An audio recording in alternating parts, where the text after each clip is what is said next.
You know, the way the baseball calendar goes as we welcome you back inside with JP Morosi, you clear the trades, you clear the signing period, the winter meetings, and the next big thing that's circled is just after the first of the year, and that's the Hall of Fame vote reveal. The new class of 2023 will be named. JP joining us to talk about the ballot. And I guess checking in on some of the names, JP, who have trended upward to varying degrees over the last couple of years. A group that includes Todd Helton, Scott Rowland, Andruw Jones, Billy Wagner. So I'll put those four names out there and have you jump in anywhere you see fit on which of those you think has the best chance this year. Well, Matt and Chris, I love this conversation. This is one of my favorite topics of the year. And yes, unfortunately, on my BBWAA ballot this year, I did not vote for the man just above my left shoulder there in Harold Reynolds. Maybe I will in the future, but I'll say this as we look at the ballots and how things are going. This is the time of year when I consult Ryan Thibodeau's ballot tracker with great consistency. And at the moment, we only have two players up above the 75% threshold. Now, certainly things can change. It's all very fluid. And Todd Helton has made perhaps the most impactful jump of all. He is now above 75%. And he is someone whose credentials, I believe, are Cooperstown worthy. Yes, there's been the Coors Field effect that's been debated so much. But I think now that we have a ballot that no longer has the names of Bonds, Clemens, and Schilling, which is just, I think, just given more space for all of us to consider the careers of other very valuable players and worthy players, check that out. Helton barely had enough percentage of the ballot to stay on the vote. Of course, you need 5%. Early on, he just barely got above that at 16.5, and it's now gotten higher and higher. And at this point, with Ryan Thibodeau's voting, he is now up above 75%. Typically, that number comes down, but the raw numbers for Helton are there.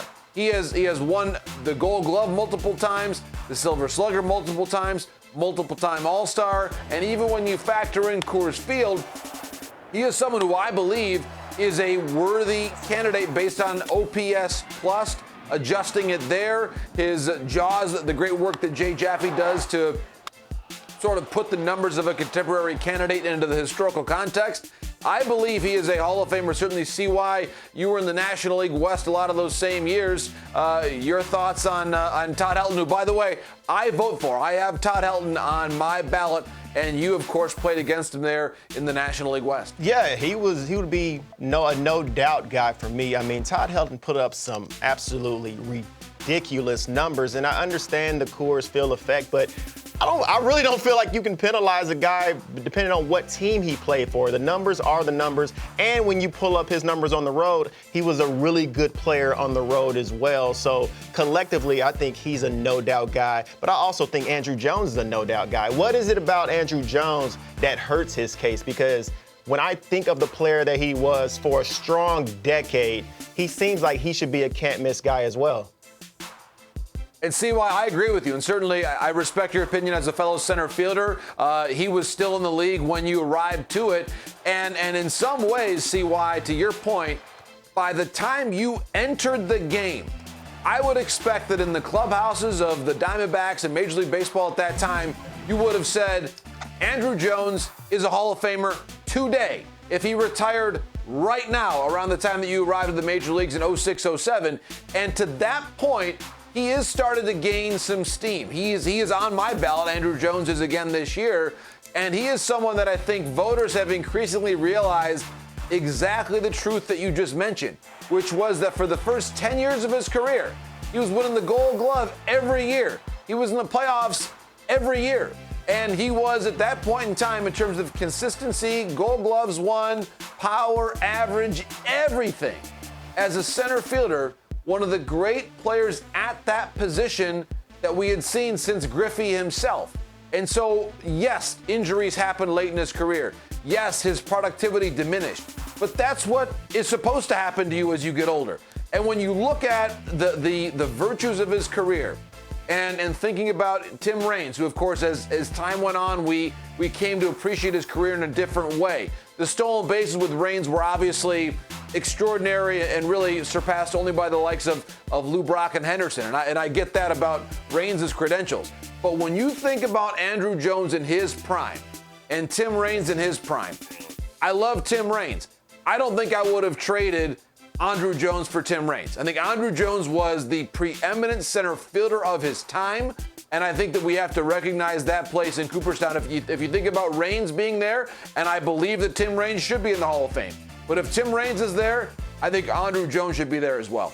You know, I want to go back to one other name here that we've kicked around, and that's Billy Wagner, who I've advocated for a long time. And it took, you know, the Bruce Sutter, Raleigh Fingers, Goose Gossage loosening the chains around the closer role in Cooperstown for these guys to get recognized. Of course, Trevor Hoffman, easy Hall of Famer.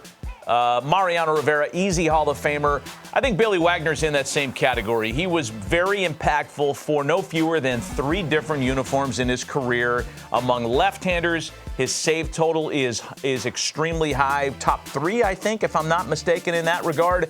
And his voting percentage has ticked upward. Is he going to get to 75% or at least close enough to get there eventually? I think it's the latter, Matt. I don't think he gets in this year. I think that the 2 guys with the best chance to get in this year are Rolen and Helton. I think that's based on what the numbers are saying right now. I'm a little surprised that Beltran's numbers are as low as they are, right around 50%.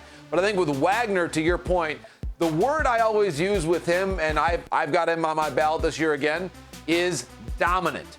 I think Hoffman had more saves. Hoffman did it for longer. But if I think in his prime, who was the more frightening pitcher to face, and maybe I'd consult CY on this, to me, Wagner was dominant to where when he was at his peak, you did not have a chance. And he was one of the more formidable pitchers of his time, to your point, Matty, for different franchises. And so Wagner, I agree, he maybe wasn't the most obvious Hall of Famer at the outset, but when you look at his ERA for a certain number of innings pitched, one of the very best in the history of Major League Baseball. So I think Wagner is trending in the right direction. Maybe not this year. I think he gets there eventually, CY, and you would know better than me. You were in the box in that vintage. Billy Wagner, one of the most dominant pitchers we ever saw in Major League Baseball. Oh, absolutely, JP. For me, and he was that.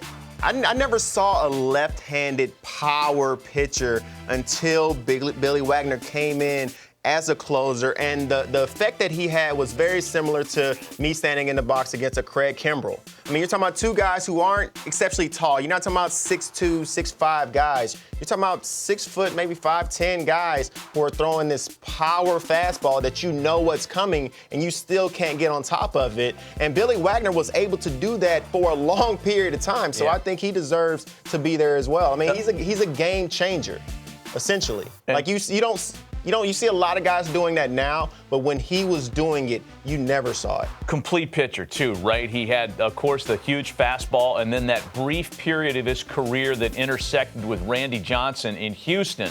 When he learned the unit slider, he became a complete beast, and I'm on the Billy Wagner train, as I have been for a while as well.